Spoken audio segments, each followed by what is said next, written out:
Bonsoir à tous et bienvenue à notre formation de ce soir sur comment embellir le tiers supérieur du visage. Je remercie le docteur Marina Tayeb, médecin esthétique à Paris. Merci Bonsoir Chana. Marina. Bonsoir Chana. Le docteur Tayeb est parmi nous ce soir pour échanger avec vous sur ces différentes techniques. N'hésitez pas à poser vos questions à notre expert grâce à notre outil de discussion. Je vous souhaite une très bonne soirée et une très bonne formation. Docteur Tayeb, quelles sont aujourd'hui les principales préoccupations des femmes au niveau du tiers supérieur du visage? Au niveau du tiers supérieur, comme à tous les niveaux, les femmes aujourd'hui vont nous demander de diminuer les marques du temps sur elles, c'est-à-dire à chacune en fonction d'elle-même, ce qui a pu accuser l'âge, les rides, la qualité de peau, la perte de volume, mais tout ça tout en restant très naturel. Hein. Il faut garder le respect de leur propre de chacune de leur propre nature et que ça ne se voit pas. La demande va être ciblée surtout sur la patte d'oie, comme vous le voyez, les rides du lion, l'affaissement des paupières, ce qui va amener une multiplicité de techniques pour arriver à ce résultat qui doit rester naturel au bout du compte. Pouvez-vous, docteur Tayeb, pouvez-vous nous expliquer le processus du vieillissement du tiers supérieur du visage? Dans le vieillissement du tiers supérieur du visage, on va avoir principalement une fonte graisseuse des différents compartiments, le compartiment superficiel et le compartiment profond, et aussi un relâchement musculaire, aussi bien du muscle frontal, une hypercontraction, une hypertonie de l'orbiculaire, qui va aboutir naturellement à, à un glissement au niveau du derme de toute la partie supérieure avec euh, une zone qui est très importante, qui est l'affaissement de la fosse temporale par perte de la graisse et la fonte du muscle aussi un petit peu. Très bien. Et parlez-nous un petit peu de la graisse. La graisse a-t-elle un rôle particulier?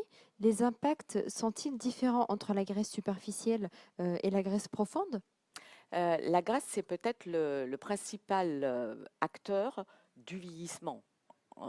Mauvais acteur, c'est-à-dire que c'est que cette graisse qui fond qui va amener la vision de cette peau qui va ptoser et qui va tellement nous gêner. Donc, qu'elle soit superficielle et profonde, à tous les niveaux, la fonte de cette graisse nous gêne. Aujourd'hui, on sait que tous les compartiments graisseux, avec le temps, fondent d'une manière peut-être inégale, mais ils fondent tous. Et nous, ils vont nous gêner tous. Et il va falloir réparer aussi bien la graisse profonde que la graisse superficielle, selon les cas, selon les zones. Très bien, c'est très clair, docteur Tayeb. Quelles sont, suite au schéma, quelles sont les zones à risque d'un point de vue anatomique? Alors, je dirais que sur le tiers supérieur, bon, tout acte médical est à risque, hein, il n'y a rien d'anodin chez nous, mais les principales zones à craindre pour nous, c'est au niveau de la fosse temporale, c'est la branche temporale de l'artère faciale, et c'est pour ça que les injections doivent être ou au contact osseux très profond parce que la branche temporale ne va pas être au contact osseux, elle est dans un espace médian et donc on ne l'aura pas en superficie, c'est-à-dire elle est sous le fascia et au-dessus du périoste, mais donc on peut l'injecter soit superficiellement entre le fascia et le derme, soit profondément au contact osseux sous-musculaire, et là, on n'a aucun risque de toucher la branche temporale du nerf facial. Et les deux options sont bonnes, au médecin de choisir celle qu'il préfère. La technique qu'il souhaite. Mm. Et comment traiteriez-vous un tiers supérieur avec de l'acide hyaluronique Alors, dans votre cas? c'est ce qu'on va voir ce soir. On va peut-être en parler pendant que je travaille. Ça va peut-être être plus facile. C'est très bien, on fait comme ça. Ok. Est-ce que vous pouvez nous présenter la patiente, comme ça on procède au traitement? Alors, nous avons. Peut-être vous allez vous asseoir. Hein, là. Vous, on a un joli cas pour traiter le tiers supérieur. Qu'est-ce qu'on recherche dans le tiers supérieur? On va chercher à gommer les signes du temps, la patte d'oie, souriez, elle n'est pas très importante, la glabelle, froncez comme si vous n'étiez pas contente, pas très importante, et relever le muscle frontal. On ne peut pas éliminer le travail de la toxine. Aujourd'hui, ce n'est pas le sujet, c'est un outil en plus qui va nous permettre de faire un autre travail, mais on n'est pas en opposition. Ce n'est pas un choix d'opposition, la toxine et l'acide. L'acide va nous apporter autre chose sur certains cas, pas sur tous. Qu'est-ce qui va nous apporter? On a ici du fait du vieillissement, une perte de la graisse superficielle. Vous imaginez à quel point, quand elle devait être plus jeune, cette dame devait avoir un front non seulement lisse, mais beaucoup plus arrondi. Et donc, il est évident que quand on tend, on l'a rajeuni, entre guillemets, mais on lui donne un air plus reposé. Et si on bombe le front, on sait aujourd'hui que plus un front est bombé, plus ça donne un air rajeuni à une patiente et oui, plus jeune. Donc en fait, on a 2 critères pour le front. On oublie la dynamique, mais on parle uniquement de la statique. Remplir les creux pour donner quelque chose de plus linéaire et de plus doux, et arrondir si on veut aller au-delà du traitement pour avoir quelque chose d'encore plus embellissant. C'est pas pour tout le monde qu'on va faire pour autant des fronts bombés à tout le monde, hein, ça serait ridicule. Selon l'âge et selon la patiente, on va doser. Et sur cette patiente-là, il est hors question de faire un front bombé comme on pourrait l'imaginer sur certains, mais déjà d'effacer tous les creux qu'elle a au niveau entre son frontal et le lobe orbitaire qui va donc en avant et qui amène donc cet aspect vieillissant. De même, on voit le lobe orbitaire avec la fosse temporale qui apparaît. Et donc, en fait, en mettant l'acide à la place de cette graisse qui est partie au niveau de la fosse temporale, qui est partie au niveau du frontal, on va donc réparer cette patiente et essayer de la ramener à la position antérieure. Et donc, elle aura l'air plus jeune, entre guillemets, mais en tout cas, la ramener un peu plus près de sa position antérieure, ce qui va faire un visage plus doux. Voilà notre but aujourd'hui. Merci beaucoup, Dr Tayeb. On Alors, commence le traitement. on va commencer par la fosse temporale. Et comme on parlait tout à l'heure, le risque le plus important au niveau temporal, c'est naturellement de toucher là, non seulement de prendre la branche temporale du nerf facial, qu'on va pouvoir situer à peu près ici. Mais à quelle profondeur? Comme je vous le disais, la profondeur, si on pique à l'aiguille, allez savoir la position exacte qu'on a. On a une seule position à l'aiguille qui peut être sûre, c'est quand on est contre l'os. Donc, on peut piquer à l'aiguille au niveau de ce point-là et injecter en bolus qui va se placer l'artère volume. L'artère universal si on a des fosses temporales moins profondes.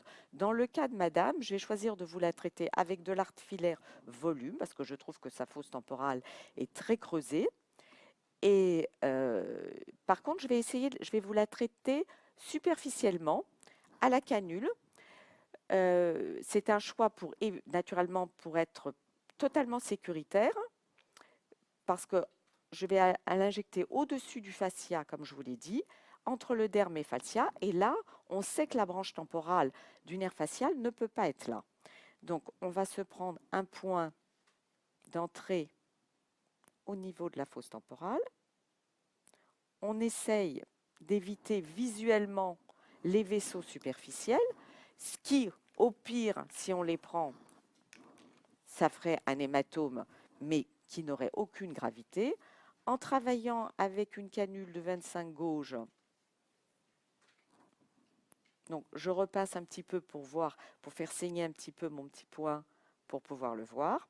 Je rentre perpendiculairement à mon point d'entrée avec l'aiguille et je vais me latéraliser parce que je ne veux pas aller en profondeur.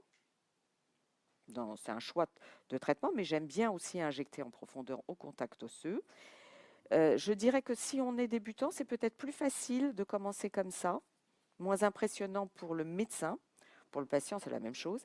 Et donc, vous voyez, je suis avec ma canule jusqu'en haut du sourcil et je vais pouvoir injecter en rétrotraçante, tranquillement, sans aucun risque, toute la fosse temporale. Dr Tayeb, nous avons une question du Dr Robert de Marseille qui pose la question: pourquoi privilégiez-vous la canule? Je pense que vous l'avez mentionné, mais peut-être qu'il vient de nous rejoindre à l'instant. Alors, la canule, c'est une manière de travailler extrêmement sécuritaire. Qu'est-ce qui nous inquiète le plus dans les injections d'acide hyaluronique, quelle qu'elle soit et où qu'elle soit? C'est l'injection intravasculaire. L'injection intravasculaire qui amènerait le risque d'une nécrose. Donc, quand on est avec une canule, et particulièrement avec une canule de 25, excusez-moi. La canule de 25 est un tout petit peu plus risquée parce que comme elle est plus fine, si on est un peu brusque, on pourrait imaginer que certaines puissent rentrer à l'intérieur du vaisseau. Ça me paraît quand même peu probable et plus difficile quand même à faire. Il faut quand même être maladroit. Mais bon, on ne sait jamais. Les vaisseaux sont fins, mais on peut quand même rentrer avec une petite canule de 27.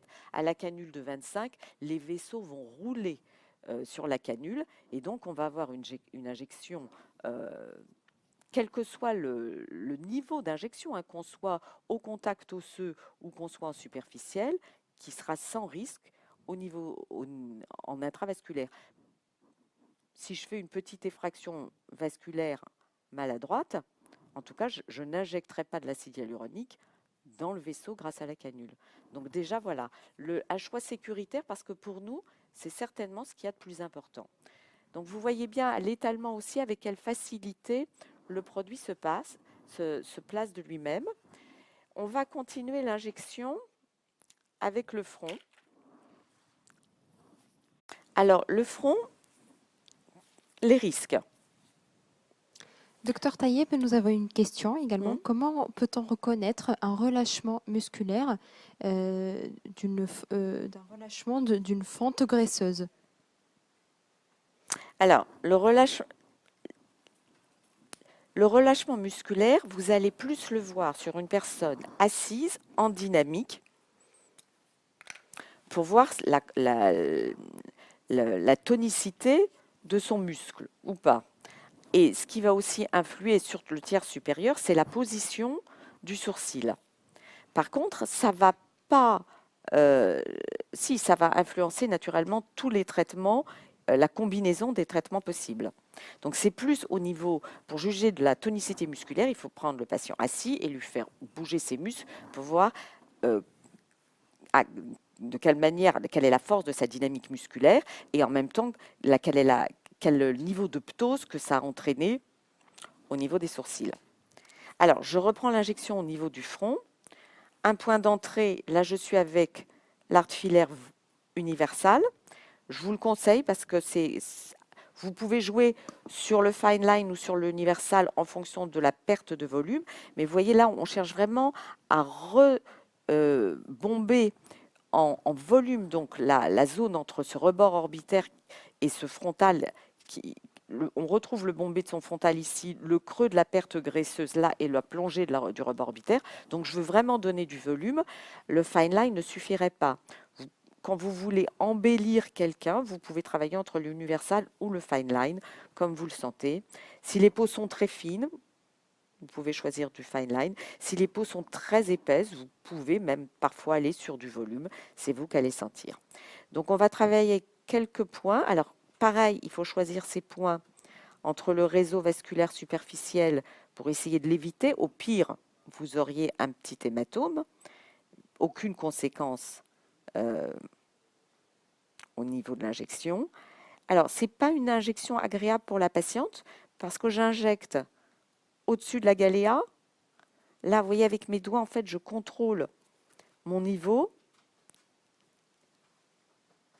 Je suis sous les vaisseaux. Voilà, et plus je vais injecter, moins la patiente va sentir, parce que l'anesthésiant, la lidocaïne qui est dans le produit, va petit à petit l'anesthésier et faire que le reste de mon geste soit de moins en moins désagréable. Il n'y a aucune anesthésie qui a été faite précédemment sur madame, ni en topique, ni par voie tronculaire. Vous pouvez faire, si vous avez des patients extrêmement douillets, une anesthésie du nerf susorbitaire. Ça me paraît totalement inutile. En général, vous voyez, les patients réagissent comme madame. On y va doucement, parce que c'est pas agréable. C'est sûr que c'est plus désagréable qu'une injection au niveau des pommettes. Mais voilà, grâce au produit à la lido et à un geste doux et tranquille.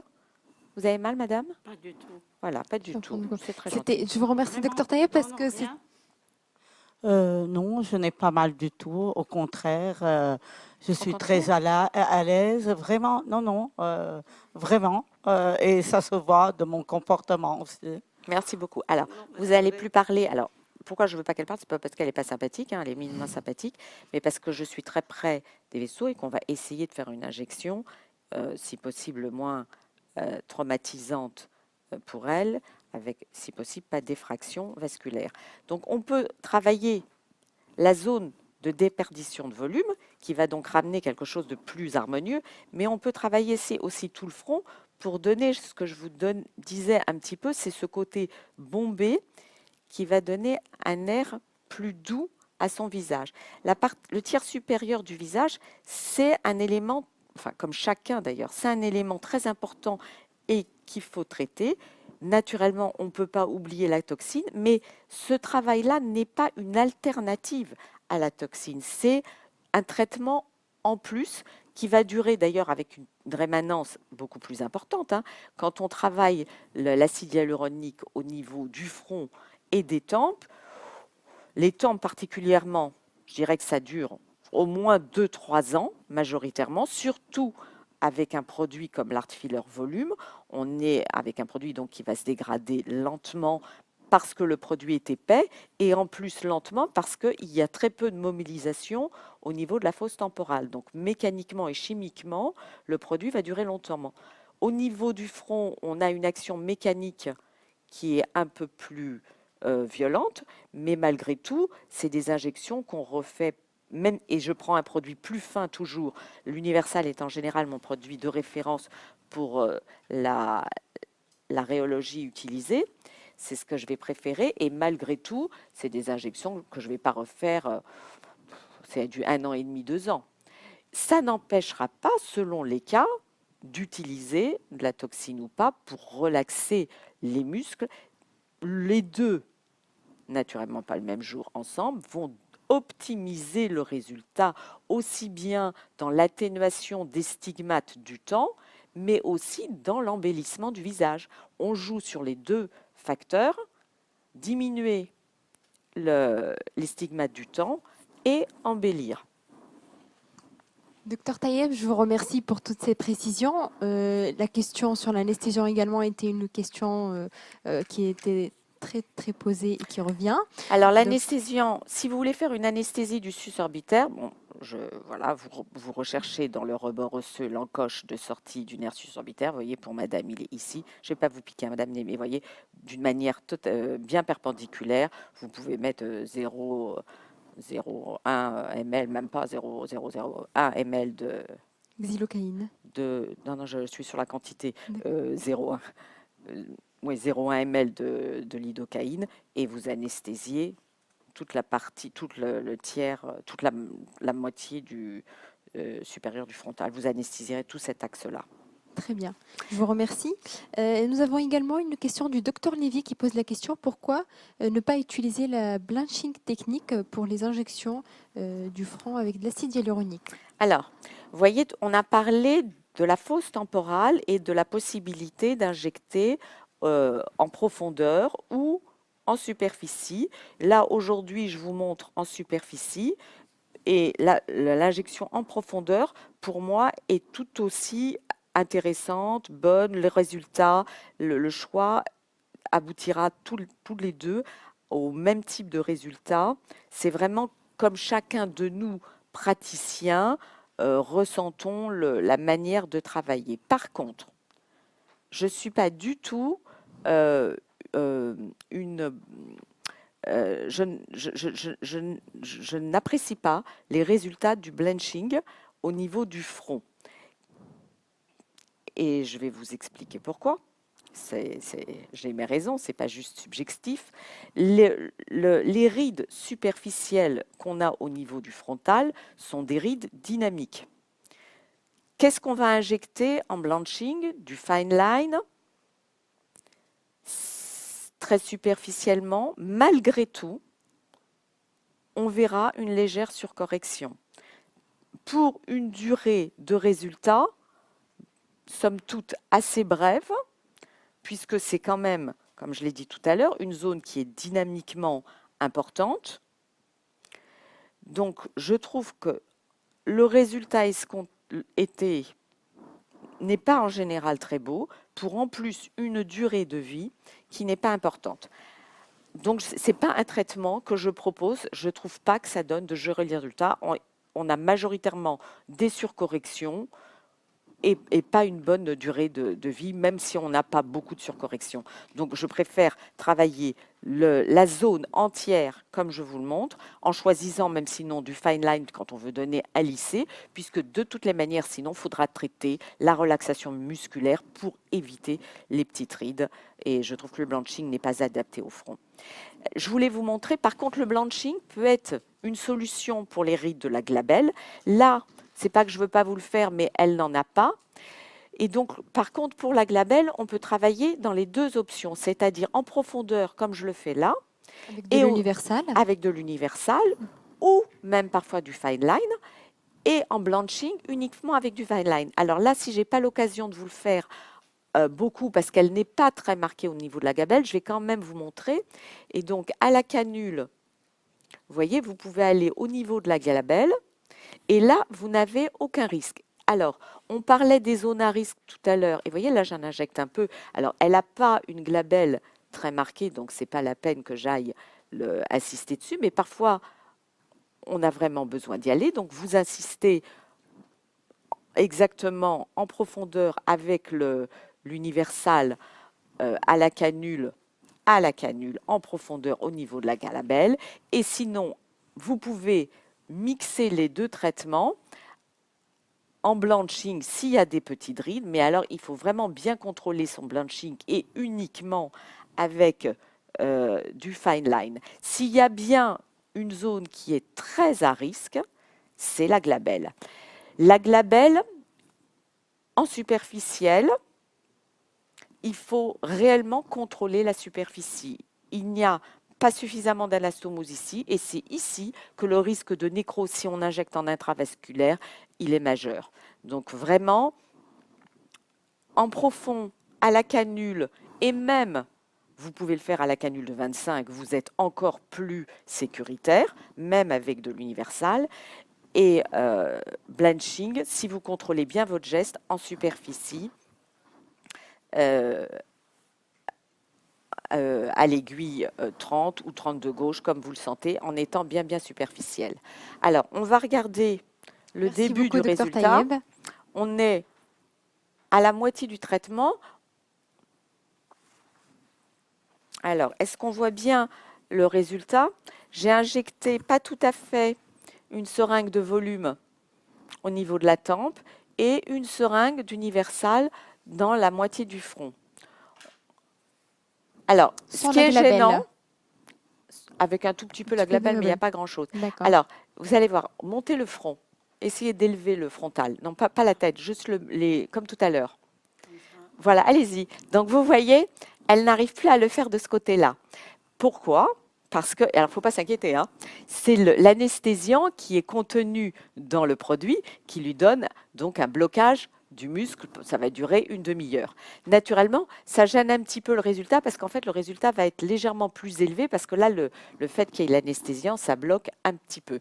Mais vous voyez, alors il va falloir très bien masser, et ça, je vais le faire après, pour avoir cet aspect beaucoup plus lissé. Mais vous voyez déjà l'harmonie qu'il y a entre sa tempe et son front par rapport à l'autre côté où on voit les signes du temps qui marque que nous, à l'extérieur, on va intégrer comme un signe du vieillissement parce que c'est un signe du vieillissement. On le voit très bien.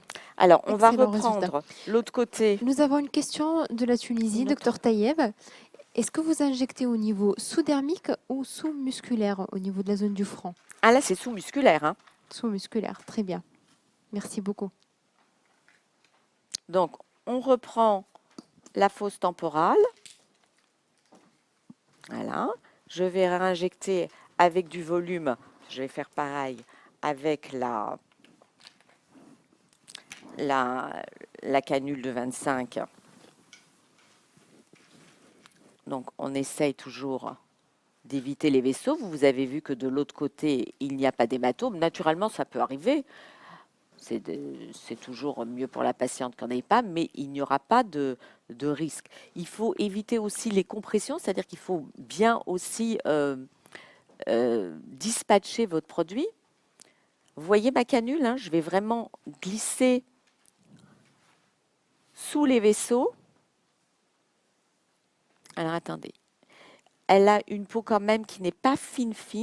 Donc vous voyez moins bien les vaisseaux. Plus vous aurez une peau fine, plus ça va être presque facile pour vous, parce que vous pourrez bien diriger, bien voir votre canule. Donc vous voyez, naturellement, quand on injecte à la canule, on sait exactement où on est. On peut contrôler l'extrémité de sa canule pour faire exactement pour poser le produit exactement où on veut. Donc je veux redresser la queue de son sourcil. Docteur Tayeb, nous avons une question du docteur Assoulet qui pose la question: dans quel cas utilisez-vous l'aiguille pour les injections au niveau des tempes en profond? On peut faire les deux. Là, c'est pas une option de cas, c'est vraiment un choix de technique. En fait, madame, j'aurais très bien pu l'injecter à l'aiguille. À l'aiguille, on va injecter le produit au contact osseux. À la canule, on peut injecter aussi à la canule en contact osseux. On va faire un pré-trou plus profond et aller avec la canule. Et ça peut être très facile, naturellement, avec l'aiguille, d'être au contact osseux. Il faudra vérifier par un reflux qu'on n'est pas en intravasculaire. Mais c'est sûr qu'au niveau, quand on est au contact osseux, en principe, on n'a pas de risque, mais il faut vraiment y être. Donc, en fait, sa question, la réponse exacte à sa question, c'est que ce n'est pas le cas qui choisit, qui va déterminer le choix de ma technique, comme ça l'est parfois, hein, selon parfois les peaux épaisses, la zone. Là, c'est vraiment un choix du médecin.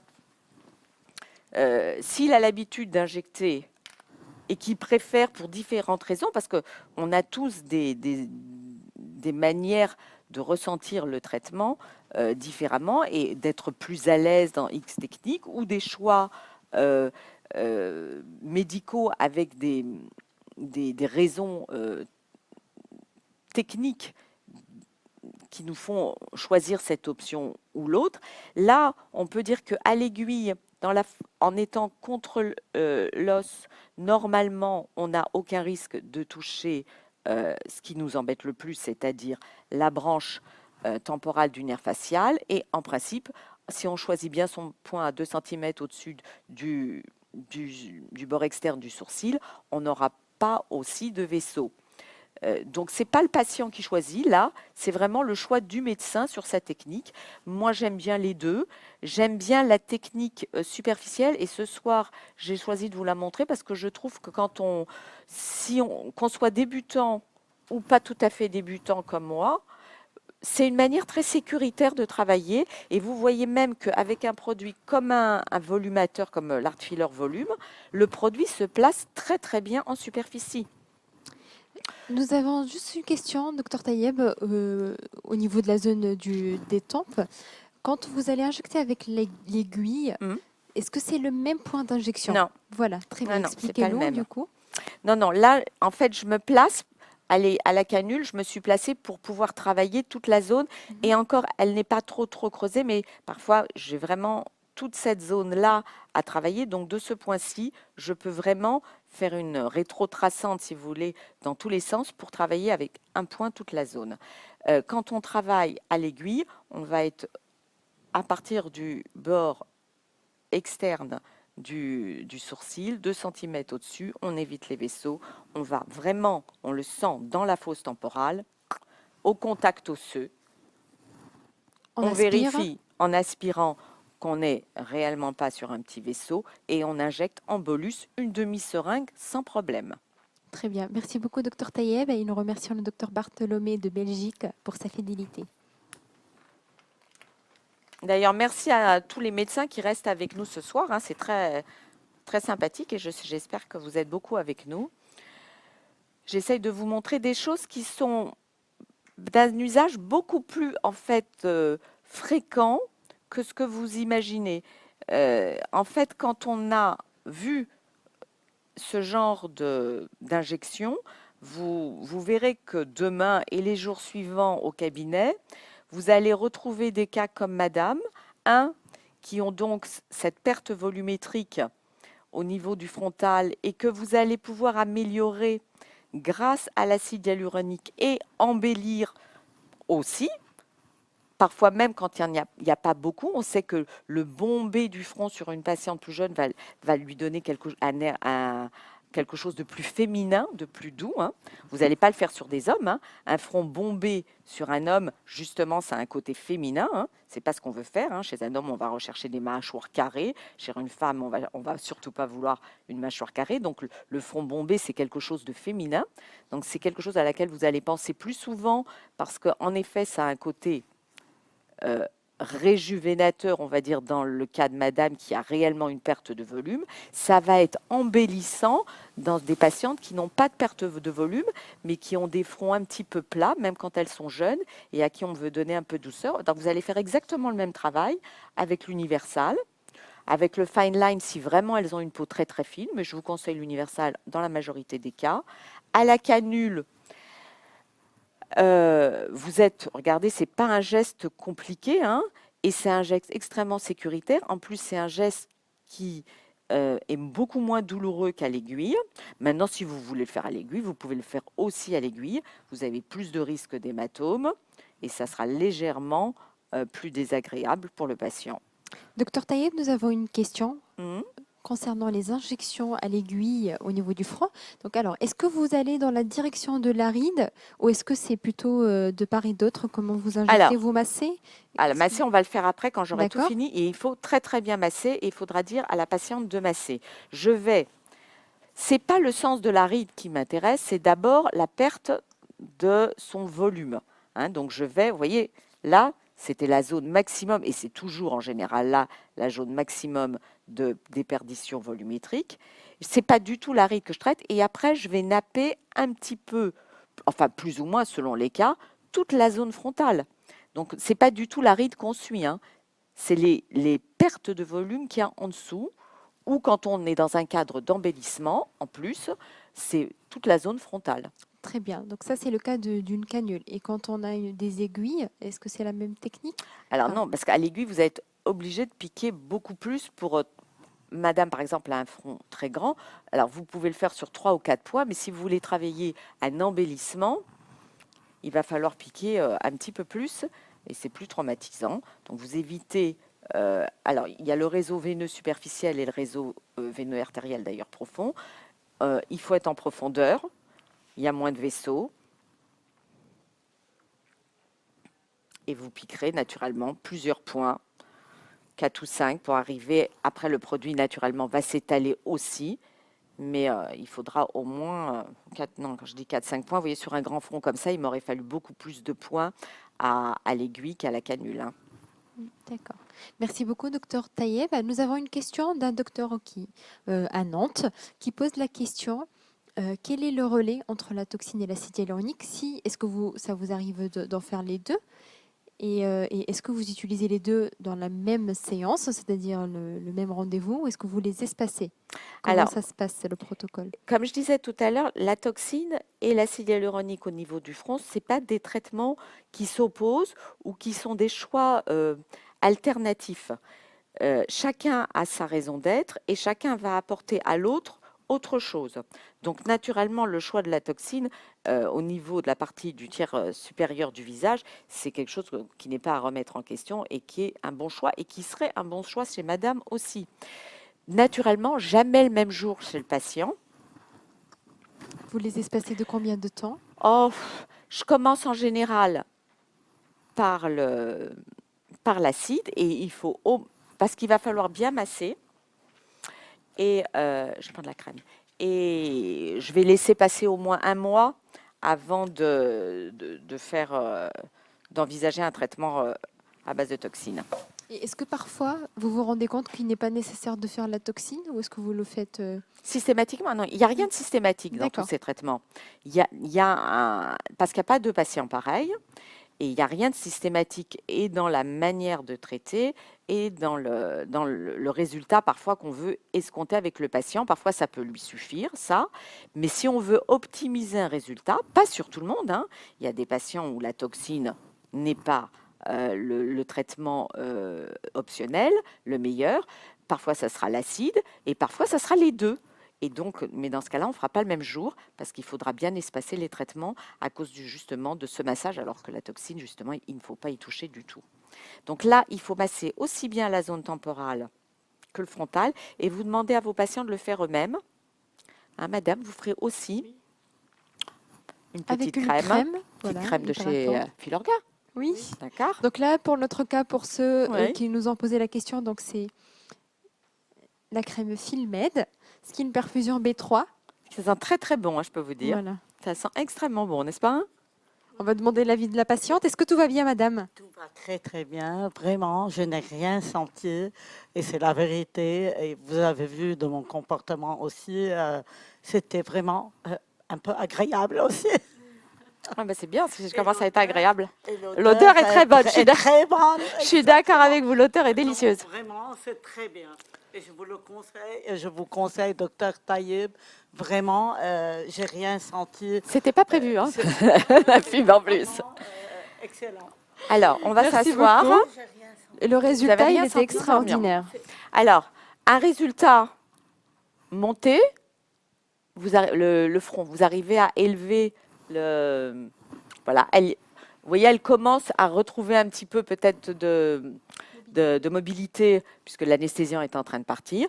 On aura donc un résultat qui est quand même extrêmement embellisseur au niveau du front. La toxine, ça peut être un ajout en plus, mais voilà, c'est pas en lui-même, ça va déjà donner, vous voyez, ça répare et ça embellit. Et on pourrait même optimiser encore chez elle ce résultat avec une seringue de plus si on veut gagner un bombé. Là, en fait, j'ai lissé et j'ai réparé. Hein, je suis revenue à sa position antérieure comme elle devait être il y a une dizaine d'années. Si je voulais aller au-delà et aller plus vers l'embellissement, je rajouterais encore une seringue pour donner un petit peu de bombé. Docteur Taïeb, est-ce que vous pouvez juste nous récapituler les quantités injectées pour chaque zone? Est-ce que vous avez injecté la même zone dans la tempe droite et gauche? Oui, alors j'ai pas mis une seringue par côté, hein, il m'en reste. J'ai mis, voilà, en tout et pour tout, j'ai mis 1,4 en tout, donc j'ai dû mettre à peu près 0,7 par côté. Très bien. Parce que là, il en reste. À savoir que un. les seringues de Filmed, C'est 1,2. ils sont de 1,2 millilitres. Exactement. Donc là, comme il en reste 0,2, ça veut dire que j'en ai mis 1,4, donc à peu près 0,7 par côté. Et par contre, j'ai utilisé 2 seringues d'Universal, une par côté, pour traiter tout le front. Je dirais que c'est pas souvent que j'utilise 2 seringues. Très souvent, j'en utilise qu'une. Ça suffit énormément. Elle était extrêmement creuse.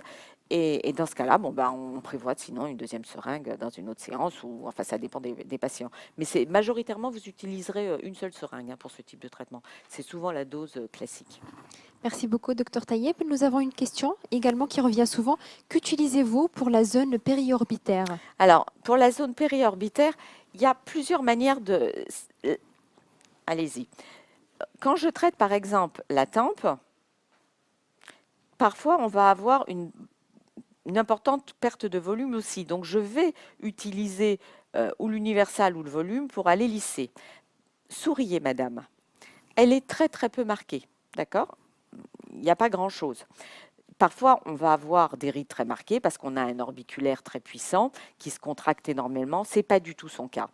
Je vais pouvoir travailler, par exemple, parfois je peux prendre un fine line à la canule pour lisser, ou je peux travailler, si vraiment les rides sur une peau épaisse, ça, j'aime pas tellement faire ça, hein.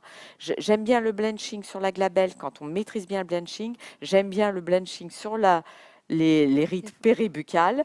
Ici, on est sur du dynamique. Donc, par contre, je n'aime pas du tout le blanching. Après, c'est des choix, hein, ça n'engage que moi, hein. Chacun, vous avez le droit, chers Bien confrères, d'être pas d'accord, et peut-être que vous savez mieux l'utiliser que moi, mais je trouve que voilà, le résultat naturel, on l'a en travaillant le volume, et que d'utiliser en blanching au niveau de ces rides extrêmement toniques du frontal horizontal, ça ne donne pas un résultat, comme je vous l'ai dit, suffisamment esthétique et durable pour être fait. Par contre, au niveau des petites rides périorbitaires, je dirais un petit peu que c'est comme le front, c'est pas mon traitement de référence. Par contre, traiter en profondeur et en lissant, j'aime bien parce qu'on sait que même sur des patientes qui ont un travail, qui ont une contraction importante de l'orbiculaire, eh bien, on va pouvoir prendre que la partie externe, on va pas pouvoir descendre sur la partie pommette et jugale des rides qui sont formées par l'orbiculaire, et on va donc pouvoir les lisser avec du fine line à la canule ou même un mix comme le BioNutriLift avec le fine line et le NCTF. On va prendre le NCTF et donc je vous ai gardé. Juste une petite question par rapport à la canule. Quand on injecte pour cette zone, quel est votre point d'entrée? Je vais partir sur l'arcade zygomatique. Très bien. C'est un point qui est sûr, il n'y a pas de vaisseau en principe, vous choisissez bien pour éviter et vous pouvez donc travailler toute la pommette à partir donc d'un point sur l'arcade même zygomatique. Et très souvent, ça peut aussi nous servir à injecter du volume si on décide de faire les deux. Donc là, je vais vous travailler avec un outil que j'aime énormément qui nous permet de travailler le NCTF avec ce qu'on appelle maintenant la Nanosoft. Je trouve que c'est une super belle idée. La mésothérapie, alors je veux une sèche. La mésothérapie, c'est un traitement qui est extrêmement demandé par les patients, qui va améliorer la qualité de la peau. C'est très important. Tout participe au rajeunissement. La qualité de la peau, le traitement des rides dynamiques, le traitement des rides statiques, le traitement des volumes. Tout y participe, chacun va jouer son rôle pour rééquilibrer et réharmoniser le visage. Donc avoir une belle peau, c'est très important. En plus, c'est certainement souvent une des premières demandes des patients. Faire une mésothérapie qui apporte donc acide hyaluronique non réticulé et des antioxydants pour booster la peau, c'est bien. Mais si c'est pour leur faire plein d'hématomes, moi, j'ai toujours considéré que c'était pas bien. Parce que ce n'est pas un traitement qui justifie de faire plein d'hématomes pour ce type de résultat. Surtout que pour avoir une bonne rémanence du traitement, il va falloir le faire 2-3 fois. Alors, ce petit outil, c'est génial parce que ça fait pas mal. Je vous fais mal. Ça fait pas mal. Et vous voyez, là, je suis très, très près des yeux. Plus, Dr. Alors, en Taïeb, fait, sur si ce j'ai protocole. bien suivi, quand j'ai eu le démarrage de ce petit outil il y a 6 mois, c'est un petit peu partie des aiguilles qu'on utilise pour la vaccination. Et donc, on a 3 petites aiguilles qui sont très, très fines, très courtes, et qui vont donc pénétrer au niveau du derme très superficiel, sans faire mal et sans faire d'hématome. Et vous allez voir que, regardez, je travaille très près au niveau de l'œil et j'injecte des toutes petites. Alors, vous voyez du produit sortir parce que je vais au-delà un petit peu de la papule que je veux. Voilà, vous voyez là, elle a eu un petit peu mal. Oui. Voilà, Un tout petit on peu, l'a voilà, senti. oui. Et vous voyez bien donc que tout le reste que j'ai fait, elle n'a rien senti. Non. Vous voyez les petites papules de produit à la caméra, j'ai un petit peu forcé. Donc, à vous, en fonction de la peau, vous forcez ou pas. Mais n'importe comment, d'ici 2 heures, elle n'a plus rien. Donc, ça vous prouve bien que le produit passe réellement au niveau du derme. Je l'ai réellement injecté. Il n'est pas en superficie en train de se promener sur la peau. Par contre, à part un petit point là, vous n'avez rien senti. Et il n'y a pas d'hématome. Donc, c'est formidable. Ça fait pas mal. Ça fait pas d'hématome. Ça prend du temps. Tant pis, on le fait. Docteur Taïeb, est-ce que vous pouvez nous parler de l'intérêt d'utiliser la Nanosoft au lieu d'utiliser l'aiguille? Alors, il y a 100% d'intérêt. Tous ceux que je viens de vous résumer, déjà l'aiguille, ça fait mal. Même si on utilise... D'hématome également. D'abord, déjà, ça fait mal. Avant de commencer, on a déjà mal. Après, même si on est extrêmement doué, extrêmement superficiel, si on maîtrise extrêmement bien, quand on pique une centaine de fois sur le visage, ce n'est pas une dizaine de fois une séance de méso, quand on veut bien placer le produit, on aura quelques hématomes. On doit faire ce traitement pour que le traitement soit optimum. C'est 3 séances en général à 15 jours d'intervalle. Et comme on aura du résultat, les patientes vont revenir à peu près pour faire une séance tous les 3-4 mois. Vous voyez là, le produit passe. Vous voyez mes petites papules. Vous avez pas mal? Non. Voilà. J'ai seulement mal là.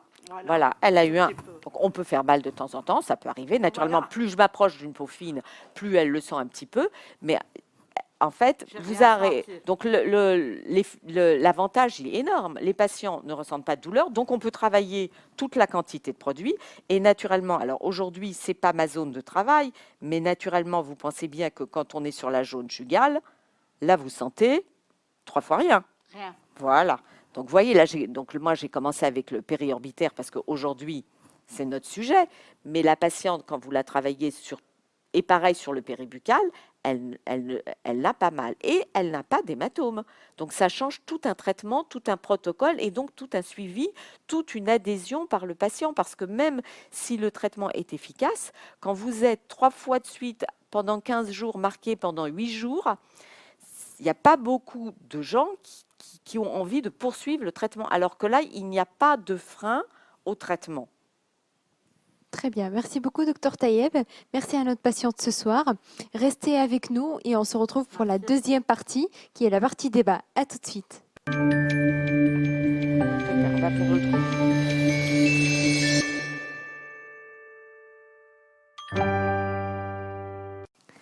Merci beaucoup d'être resté pour suivre la deuxième partie de notre session, c'est la partie débat. Nous avons avec nous le docteur Pierre-Louis Roublat, médecin esthétique à Paris. Bonsoir, docteur Roublat. Bonsoir Chama. Et le docteur Taïeb. Bonsoir, Chama. Voilà. Alors, docteur Taïeb, est-ce que vous pouvez nous parler du plan de traitement que vous pourriez proposer à cette patiente pour les prochains mois? Pour tout le visage, alors on n'est plus sur le tiers supérieur là. Oui, tout à fait. Alors on va l'asseoir peut-être. Hein. Alors, elle a un travail à faire au niveau quand même des pommettes qui commencent un petit peu à tomber. D'accord. Elle a une déperdition ici. On l'a vu tout à l'heure. J'avais regardé. Je l'aurais bien injecté là si je devais travailler le tiers moyen. Elle a une injection à faire au niveau des sillons nasogéniens qui creusent. Alors, il y a en même temps quelque chose qui est intéressant parce que ça, c'est ce qui, je dirais, manque pour répartir les volumes comme ils étaient avant. Par contre, pour l'embellir, elle a quand même un visage qui est intéressant parce qu'elle a un menton qui est très prognate, avec un front. On pourrait augmenter l'embellissement du front justement pour diminuer un peu cette impression de projection du menton. Donc j'aimerais bien continuer même à l'améliorer un petit peu au niveau du front. Et puis j'irai travailler la ligne mandibulaire en arrière pour avoir un petit peu un effet plus net de sa ligne mandibulaire pour qu'on ait moins l'impression que son menton soit projeté en avant. Vous réinjecterez le front dans combien de temps? Techniquement, dans un mois, je pourrais. Parce qu'il faut quand même que le produit se place, parce que je suis vraiment... On a la zone où se place le produit, elle est quand même extrêmement fine entre la galéa et le derme. Il se place parfaitement, mais par prudence, je laisserai un mois pour qu'on ait vraiment un étalement parfait et qu'on ne sente pas du tout le produit après. Il n'y a pas de raison de se presser. Je pourrais presque le faire aujourd'hui, mais on aurait peut-être plus de risques que l'étalement du produit soit moins bien dans le temps. Comme après, ça va durer quand même à peu près 2 ans, c'est pas la peine de se presser, donc je laisse un mois et puis après, j'y retourne. Après, on a d'autres possibilités de traitement hein, sur une patiente comme ça que de l'acide hyaluronique. On va pouvoir utiliser des peelings, un teint mat. Vous avez pas mal bronzé, vous, dans votre vie? Oui. Ouais, hein. Donc, on peut réutiliser un travail avec des peelings aux acides de fruits. C'est pas conseillé même d'aller dans des peelings moyens. Il faut rester avec des peelings doux. Peeling doux, acide de fruits, mésothérapie. L'hiver, j'utiliserai certains types de laser pour essayer de dynamiser sa peau. Et vous- Si je devrais lui conseiller de faire une blépharoplastie supérieure, hein, parce que c'est quand même une très belle indication de blépharoplastie supérieure. Et vous, docteur Roublat, qu'en pensez-vous? Je trouve que c'est une belle formation, Marina, avec bons résultats. Je pense comme toi qu'il Merci. manque un peu de volume au niveau du front. De profil, il est encore plat. Donc, on pourrait mettre, je pense, encore 1 ou 2 seringues. Oui. Je ne sais pas ce que tu as mis du volume ou du... Non, j'ai mis de l'universal, je lui ai mis Universal. 2 seringues d'universal, et en fait, le but, là, c'était de réparer les signes du temps. Si on veut l'embellir, il faut en Parce rajouter. que les creux sourciliers sont... Enfin, il y a les creux sourciliers qui ne sont pas encore complètement restaurés. Et là, quand tu injectais, tu proposais pas de remonter un peu les sourcils en travaillant sous le sourcil? Non, je pense que... Est-ce que vous Alors, pouvez nous après, montrer, c'est des docteur choix, mais je Roublat? pense que ça va la fesser. Elle a déjà une queue du sourcil qui est tellement lourde avec... je pense que alors voilà, ça c'est un des traitements où je ne suis pas fanatique. Autant la tempe va remonter, je trouve, la queue du sourcil, autant je trouve que si on injecte, alors au-dessus, oui, mais si on est dans le triangle de Charpie, je trouve que ça affaisse. Non, au-dessus du sourcil pour Au-dessus, alors remonter. au-dessus, j'en ai mis beaucoup, hein, énormément. Elle en a beaucoup, beaucoup à ce niveau-là. Après, voilà, je laisse passer un mois et on voit si on en rajoute, si on peut essayer de soulever encore un petit peu ou pas. Je pense que cette région anatomique du tiers supérieur, c'est une région intéressante parce que, comme tu l'as montré, il y a beaucoup d'indications. Et les médecins qui nous suivent ce soir, les médecins débutants, ça leur permet de développer leur activité, comme tu l'as signalé, de proposer, quand ils voient une concavité médiane du front ou des tempes creuses, de proposer d'autres indications dans leur activité. Tu as raison. Et en fait, je reviens sur ce que j'ai fait. C'est pas de l'universal au niveau des tempes et qu'elle a là, c'est du volume, hein. Et là, je l'ai pris avec le point des tempes. Donc, elle a du volume à ce niveau-là. Moi, j'attends que ça se place et j'en rajouterai bien aussi un petit peu. Mais le front surtout, hein. Le bombé, tu as raison. Ça sera plus joli et ça équilibrera son avancée du menton sur lequel, à son âge, on ne va pas proposer une chirurgie maxillo. Chez les hommes, est-ce que tu proposes quelque chose de différent? Alors, chez les hommes, le front, c'est pas obligatoirement ce type de traitement parce que, comme j'ai dit, le bombé, c'est pas du tout, ça féminise. Par contre, on a des hommes qui ont cette perte de volume et même extrêmement accentuée avec un type un petit peu très néandertalien. Donc oui, je vais faire ce type de traitement, mais je ne vais pas aller jusqu'à bomber le front. Et j'ai eu un cas d'ailleurs très amusant aussi sur un homme d'une exostose frontale qui le gênait énormément. Grâce à l'acide hyaluronique comme ça, à la canule, en mettant de l'universal, j'ai masqué quasiment l'exostose. Mais bon, ça c'est un cas particulier. Mais c'est vrai que pour les hommes, ce côté néandertalien avec la perte de graisse entre le frontal et le lobe orbitaire, c'est très joli, sans bomber. Et après avoir restauré justement cette concavité, on peut créer des bosses frontales chez les hommes jeunes. Moi, je le fais souvent et ça approfondit le regard en étant sans mettre trop de volume avec l'universal. Je trouve que c'est intéressant de créer des petites bosses frontales chez un homme jeune et ça renforce les traits. Je ne sais pas si tu le fais. Non, non, je suis pas bosse, moi. Mais tu as peut-être raison, il faut que je voie. Je vais venir voir ça. Avec plaisir, c'est intéressant. Mais il y a toujours à apprendre. Et il y a toujours à choisir. J'ai pas vu ça, donc pourquoi pas? Chez les hommes jeunes, je trouve que c'est intéressant quand ils ont le front plat Oui. de créer des petites bosses. Un peu partout, n'importe où au niveau de la ligne du frontal? Non, au niveau du sourcil, pour renforcer le sourcil. Ah, donc pour accuser en fait Voilà. le sourcil pour qu'il Et soit plus approfondir projeté. le regard. Ah On oui, peut c'est d'accord. proposer Non, ça, c'est assez j'imaginais des joli. bosses au niveau du frontal. Je me dis, qu'est-ce que tu veux faire? Non, non, mais c'est une bonne idée. Oui, sur les hommes, ça doit être bien. Docteur Tayeb, docteur Ouboula, quelles sont les autres procédures esthétiques pour optimiser le résultat? Prenons le cas de notre patiente de ce soir. Mais c'est ce qu'on vient de dire hein, déjà, c'est-à-dire on peut augmenter le bombé de son front pour gagner un effet plus embellissant, hein. Là, je disais, c'est ce que j'ai dit, j'ai fait une restauration de ses volumes par rapport à ce qu'elle était avant. Quel âge avez-vous, madame? En 65, donc 54 ans. Voilà, donc c'est une restauration par rapport à son âge, qui est logique. Après, si on veut un côté plus embellissant, on rajoute. Il faudrait essayer, je veux dire, de tendre la ligne arrière de son ovale pour diminuer la projection de son menton, qui est peut-être l'effet le plus disgracieux, et peut-être essayer de relever sa pommette pour que son visage, justement, on ait moins l'impression qu'il soit projeté en avant.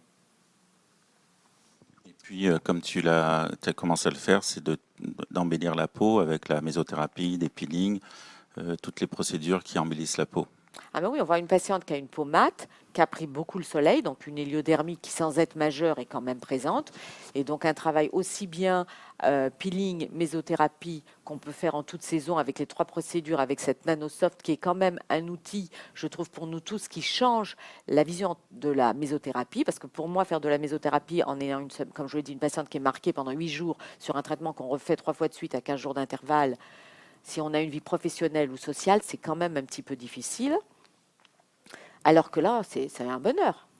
Tout à fait. Et puis, on pourra utiliser certains lasers en hiver sur une peau mate même comme elle. Moi, j'aime bien la lumière pulsée, j'aime bien le colorant pulsé pour donner une photoréjuvénation.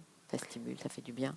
Docteur Taïeb, est-ce que vous pouvez nous récapituler les quantités injectées pour ce magnifique résultat? Je sais que vous avez précisé tout à l'heure donc le 0,7 de chaque côté pour les tempes. Est-ce que vous Exactement. pouvez récapituler? Il y a eu 0,7 art filler volume au niveau de la tempe, de chaque côté. Et quand je dis la tempe, donc je remonte bien au niveau au-dessus du coussin de Charpie. Et il y a eu une seringue de 1,2 de Universal en tout et pour tout le front. On pourrait s'autoriser à en mettre plus. Mais là, avec 1,2. Et c'est une patiente qui a pris beaucoup de produits. Très souvent, pour restaurer cette perte volumétrique, je vous dis très souvent, une seringue suffit, mais elle était très creuse. Et ça, on ne peut pas toujours le savoir avant. Hein. C'est en injectant qu'on se rend compte à quel point la perte de volume est importante et qu'il va falloir mettre plus ou moins de produits. Il y a beaucoup de médecins qui nous ont suivis ce soir. Il y a un médecin qui a posé la question, est-ce que tu traites et comment tu traites l'œil creux? Alors, l'œil creux, naturellement, c'est une perte graisseuse qui va donc projeter l'orbite à l'intérieur. Alors, je ne le traite pas parce que c'est la seule zone qui me fait peur. Et il y a peu de gens qui le font et je l'adresse sinon. Alors, ils peuvent le traiter soit à l'acide hyaluronique, à la canule, soit avec des lipofillings, soit blépharolipofilling, et donc j'adresse. D'accord. Moi, je le fais et en fait, c'est pas une technique difficile. À la canule, il faut partir en dessous du sourcil, bien maintenir le rebord supérieur de l'orbite et glisser la canule avec de l'universal. On arrive progressivement à combler l'œil creux pour rajeunir le regard. C'est important aussi. C'est de le très important parce proposer. que dans les yeux qui sont jeunes, et naturellement, plus ils vieillissent, plus ça s'enfonce encore, ça fait un regard très dur. Bravo. Merci voir, beaucoup. je veux voir. Tout à fait. Merci beaucoup, Docteur Taïeb. Merci, bien. Docteur Roubela. Merci à notre patiente de ce soir. Merci à toutes les personnes qui nous ont suivis, à toutes les questions qui ont été posées. On se retrouve très prochainement le 12 juin pour un prochain live. Je vous souhaite une très bonne soirée et je vous dis à bientôt. Au revoir.